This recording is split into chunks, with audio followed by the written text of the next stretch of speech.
Have you ever thought about what it would be like to be a Digimon? Because, like, I think that would be really cool, right? Being a little digital monster in a digital world, being able to, like, digivolve and be all cool and stuff, and maybe wear some jeans for some reason. I don't know. I think Digimon designs are so funny because they're either really, really cool or they're just, like, the weirdest thing out there. Anyways, hello, everybody. This is That Manga Dude, and welcome to another FVI, the show, also known as First Volume Impressions, where I talk about first volumes or a good old-fashioned one-shot, and I give you my opinions. I give a full review more than I typically do in my reading logs, and I rank them, the ones that I tend to review, from my favorite to least favorite, and yeah, it's fun, it's a good time. I've been doing this for a while now, honestly. I've been doing this on the channel for what feels like a couple years now. I'm not really sure. I don't keep track of it too much, but yeah, really excited with this one. February has some pretty great releases. Obviously, a lot focused on romance and romantic comedies and stuff like that. So there are going to be a couple of those. But yeah, it's actually quite an interesting mix, and I'm really excited to get into it. So let's get started right now. Bye-bye. You know, I don't know why I said bye-bye in that cutaway, but anyways, the first volume is a wonderful shoujo series that originally released in December of 2020 in Ribbon magazine, and that is going to be this series, In the Name of the Mermaid Princess, with a story from Yoshino Fumikawa and art from Miya Tashiro. To give you some context, or some people who have worked on this lovely series, we have translation from Junko Goda, we have English adaptation from Shannon K. Garrity, I'm not sure how to pronounce it. Touch-up art and lettering from Susan Daigle Leach. Cover and interior design from Alice Lewis. And editor is Annette Roman. Need to make sure that I am reading that correctly. Anyways, let us talk about this cover and spine because it is gorgeous. Look at this thing. It's got like a really classical, like kind of like literature feel to it. A really nice spine. Not your typical white shoujo beat cover in spine, which is cool. Finally, yeah. Overall, this is really gorgeous. Love the bubble like effects here. They're really, really nice. The colors are gorgeous. It's kind of hard to tell in this orangey kind of light that I have here, but yeah, this is a very, very gorgeous cover and spine. Now, let us get into the actual series. So, characters, I'm only going to be talking about one, and that's going to be the girl here on the cover. This is Princess Mio. She is the mermaid princess of a country called Blognig. I don't know how to pronounce it, but that's about as close as I'm gonna get. Anyways, she is what is considered a unhuman, which is, well, as you would think, is a like kind of like a human hybrid species. In her terms or her specifics, she is a mermaid princess, as you can see, or like a mermaid slash human. And yeah, she is consistent, or like her species or people are constantly being harassed and discriminated against in her country and across the world, really. There are a couple countries here and there that are more tolerant of unhumans, but in her specific case, she lives in a kingdom that is not so loving of them, including her father. So yes, I'm kind of going into the story, but in terms of her character, she's great. I actually really like her. I think she's a really good main character. She has like solid motivations as we get towards the end of the first volume. She starts to learn more about herself and truly understand like what it means to be an unhuman, and being able to stand up against corruption and anger and false hate, basically, for her species and her people. So honestly, she's great. I love her a lot. She's a very likable character. And she's, yeah, already got some pretty solid growth in the first volume. Really excited to see what happens in the second volume with her character. Going into the story, so I kind of already mentioned it, but basically this world is a mix of humans and unhumans. Unhumans being these human, like monsters slash like mythical creature hybrids. There are a variety of them that get introduced within this volume, but I kind of want to keep it as like as spoiler-free as possible, other than obviously our main character, who is a mermaid princess. So she is basically going to be married off into this other country that's a little bit more tolerant of unhumans. However, her father does not want the other kingdom to know that she is an unhuman, so they are trying to create a way to make her look human. As she is going through this process of like being experimented on and stuff like that, she receives a tutor from the other kingdom to learn more about the other kingdom and to kind of figure out what she's going to be basically moving into. And yeah, so she develops a friendship slash relationship with the tutor. And yeah, it's pretty interesting where it goes from this in this specific first volume, because we get a lot of action right off the top. She basically is like experimenting with her own powers, like trying to truly understand what it means to be like an actual mermaid princess versus just trying to be a fake human. And I don't know, I just really like it. There's a nice setup to it. The characters are very well written across the board. The story is pretty much laid out almost immediately, and it's I would say decently paced, especially for the first volume, so we can always respect that for a first volume. Sometimes the first volume can get a little too fast or a little too slow, but this was a perfect pace for where we're going with the story. So really, really like the story, love the characters, and now let's get into the art. So the art itself is not necessarily the most interesting. I think the paneling is pretty solid across the board. I do like her character design quite a bit.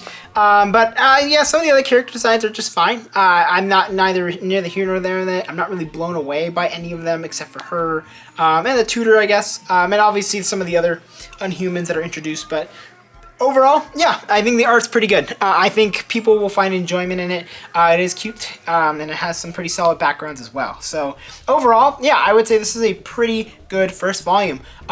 Very solid, like, I don't know how to explain it. Kind of like it feels like a fantasy story. I just, in general, there might be a little bit of romance, but it's not really truly introduced per se. But yeah, I actually did really like this first volume, and I think if you're into that kind of fantasy stuff, with a a group versus a group, kingdom versus kingdom kind of thing, I would say definitely give this a shot. Okay, for our second volume, I now have a pretty harsh light in the background, but I kind of needed it because I think the lighting was getting a little funky in terms of like filming stuff. So for the second volume, this series originally released in January of 2022 in a magazine called Besatsu Friend, I think is how you pronounce it.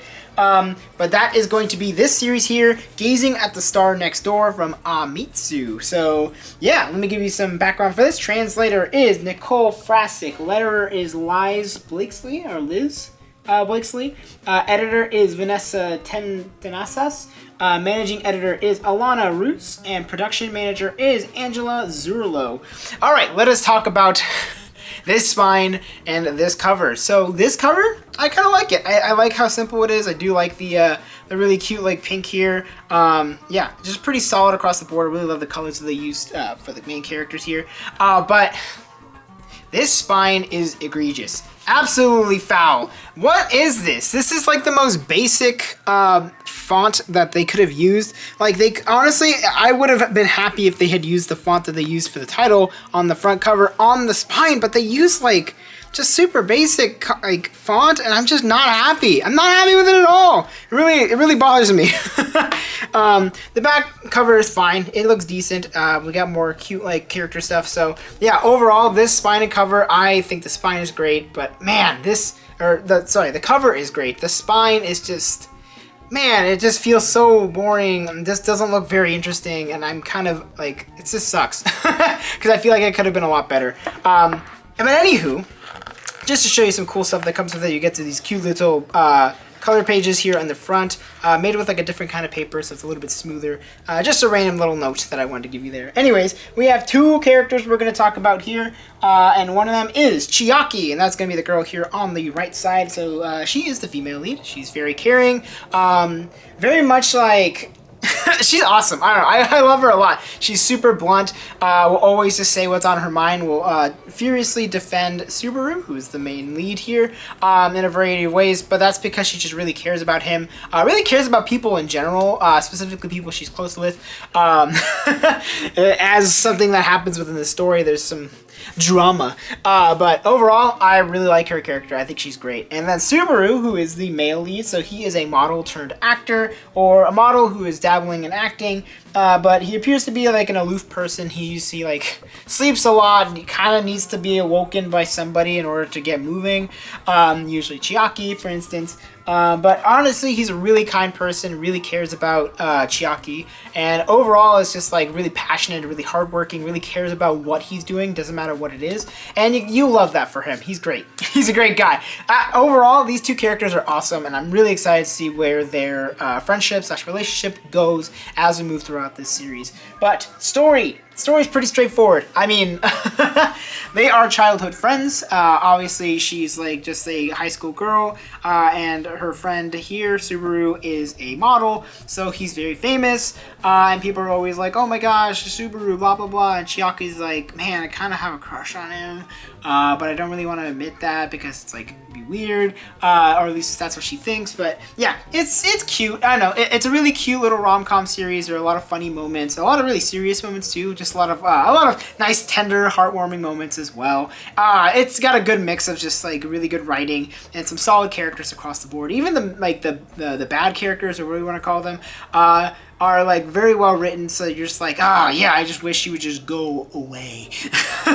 But overall, yeah, I thought the story is actually pretty decent, and I'm actually excited to get into this one, which is funny because I've been reading rom-coms like basically nonstop for the past 2 months, and this just happens to be another one, and I would say this one is a higher echelon than some of those other ones. But going into the art is gorgeous. If you really like the art here on the cover, you're gonna love it on the inside. There are some absolutely beautiful moments, some great fashion design. I think they're really great. I like the paneling a lot, actually. The paneling is really smooth and easy to read. Some series can get a little crazy about how they do paneling, and it makes it really hard to read some of those series, but this one specifically, I don't know, I just had a really great time, and it feels like it's a fast read, and I think it's because of how fluid the read is. The paneling is done really well, the characters are drawn really well, and yeah, overall, I really, really like the art in this one. So, if you like rom-com series, definitely give this a shot. This series is a lot of fun. This first volume was very much enjoyable, and I'm kind of curious what Ron the Peerless Beauty is like. Obviously, it's not in print. I do believe it is in Kodansha Digital Jail at this time, but I'd be really, really interested in checking that out if it ever came out in English print. Oh, and you thought we were done with shonen rom-coms, or rom-coms in general. So, this one, originally released December 2021, is Shogakukan's online platform known as Sunday Webry? I don't know how to pronounce it, but that is going to be I Want to End This Love Game from Yuki Domoto. This is obviously printed by Viz. I probably should have mentioned those for the other previous series, but it is what it is. Anyways, let's talk about who has worked on this. We have translation from Ilaria May Amaral, touch of art and lettering from Elena Diaz, design is from Cam Lai, and editor is Jack Carrillo Concordia.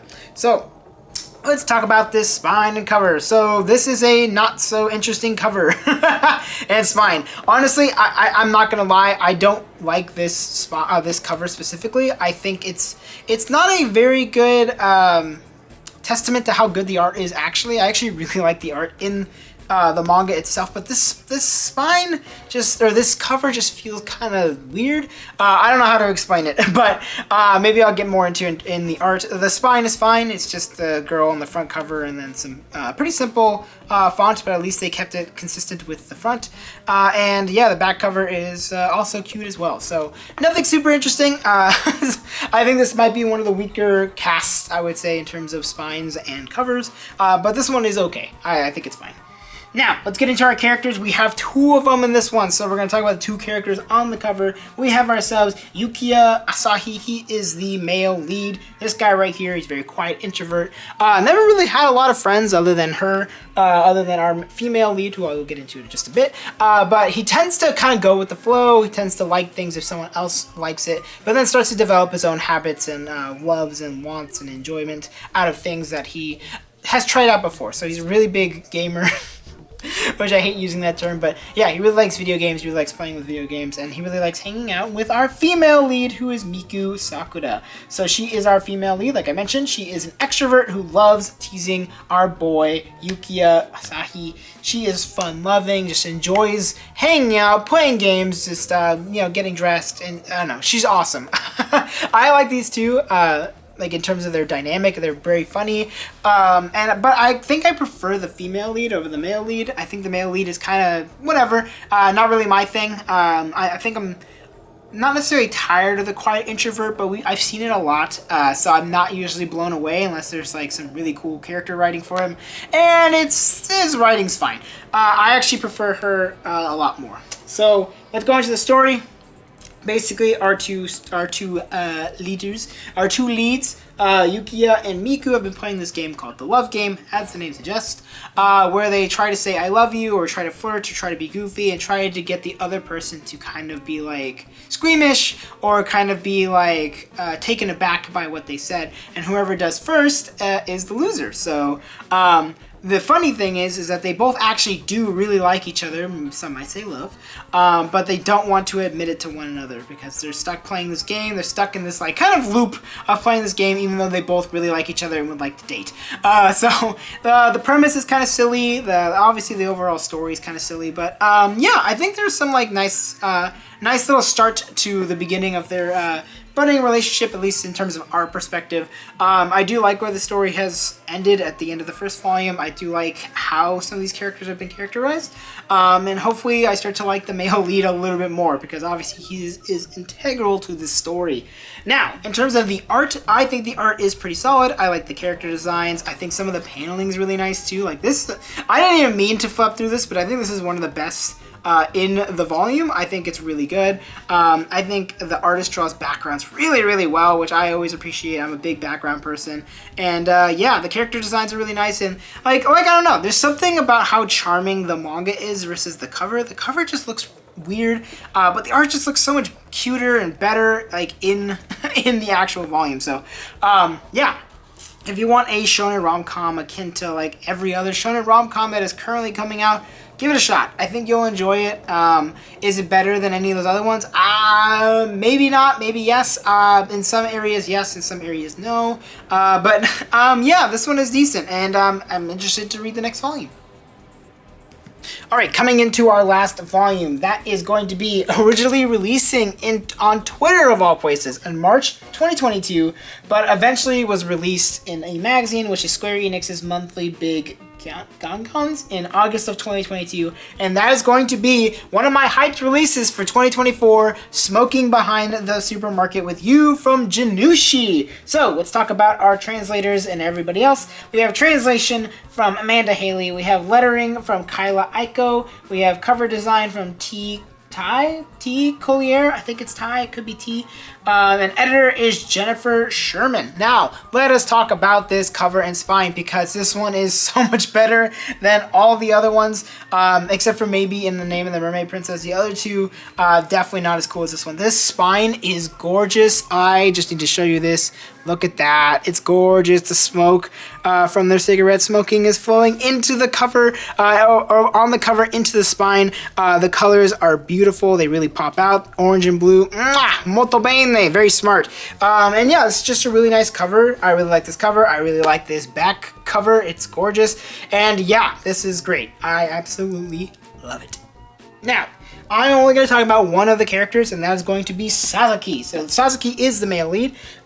He is overworked, totally exhausted, always tired, really hates his job, but, you know, kind of, or doesn't really hate his job, but he is definitely struggling, for sure. But overall, I think he's a very likable and kind character. He really cares about the people he spends time with. He's a little dense, which I think is really funny. But overall, I think he's just a really likable character. I really like the stuff that they put him through within this first volume. He's very funny. Just overall, I like him. I like him a lot. If you like just like kind of like a quirky, odd, older dude, I'd say give him. He's probably gonna be up your alley because he's great. He's funny. All right, let's talk about this story. So the story is interesting. That's why I didn't want to talk about her specifically. But basically, the story is Sasaki's life is really hard. I've already mentioned that. Like, he struggles at his job all the time. Like, he's always getting yelled at, or it's just like overworked, underpaid, clearly. So what he does to find solace is that he goes to the supermarket and talks to a girl named Yamada. And Yamada is like this cute, bubbly, cheerful, like, cashier. He just loves seeing her, and like it brings him joy, basically. But one day, at the beginning of this volume, he comes to the store and he's like really excited, and she's not there for some reason, and he's like, man, this sucks. So he ends up walking outside of the supermarket, and he is starting to walk home, and this girl comes around the corner from the supermarket and is like, hey, come back and smoke with me. So yeah, it's about his it's about building his relationship with this new girl, and yeah, she's mysterious, she's kind of interesting. He doesn't know who she is, but you come to find out who she is pretty quickly, and it's just fun. I don't know, I like I like this story a lot. I'm a sucker for like rom-coms, especially with older characters. I think having older characters is nice because I'm like, not necessarily that I'm old, but I'm definitely not like a teenager, so like being an adult and seeing an adult romance series, adult rom-com is great. I really actually enjoy it. This is a solid slice of life series. The writing is very, very good. Feels really real. Like, I feel like I've met people like this before, so that just makes it even better. So the writing is very realistic and feels appropriate for the story. So overall, the writing, story, great. Good job. Fantastic. Now the art is super good as well. I really like this art. I like the simplicity of it. I like the use of various different like poses and like character expressions. They're all very, very good. The paneling is also pretty solid as well. Overall, it's just a really good, really good first volume. If you want like an interesting romantic comedy / slice of life series that you're just gonna have a great time with, featuring adult characters, definitely give this a shot. This is really, really good, and probably one of the better romance / rom-com series that I've read this year. So yeah, I don't know, take that as you will. All right, let's get ranking. So we have our 4 series here. And yeah, it's going to be interesting. I think I know what my number 1 is, and if you couldn't tell by the way I was talking, I think you know what it is too. But in terms of the ranking, I'm going to say I Want to End This Love Game is probably my least favorite, just because it's the least interesting. It's just another kind of like rom-com, and I've been reading a lot of them, so like it needed to be a little bit better or a little bit more interesting because some of the other ones were just more fun. And then from there, it's kind of like a tie between these two. I'm like trying to decide which one I'm like, in my head, which one do I like better. You know what? I'm going to say In the Name of the Mermaid Princess at number 3, Gazing at the Star Next Door at number 2, and of course, Smoking Behind the Supermarket with You at number 1. Yeah, I think it really just comes down to the execution. I think In the Name of the Mermaid Princess needs a little bit more time to simmer. I think the first volume was very good, but I do think that I kind of need more context or more information for me to really, really enjoy this. Gazing at the Star Next Door, very solid rom-com. Really interested to keep reading it. And Smoking Behind the Supermarket with You, I was ecstatic and hoped that it was going to be good, and I was correct, as with everybody else who said it was going to be really good. So yeah, that's my definitive ranking for this month's FVI. That's going to be it for this one, folks. So have you read any of these series yet? Let me know in the comments below what you think of them, or if you're interested in picking up any of these now, also let me know in the comments below. I'd love to know what you are picking up. And yeah, you know what to do. You can like, you can comment, you could subscribe. Those are all amazing things. I really, really, really appreciate it. And if you didn't do that, thanks for watching this video all the way through. That's pretty cool as well. So that's going to be it for this FVI for February of 2024, and I will see you in the next video. Bye-bye.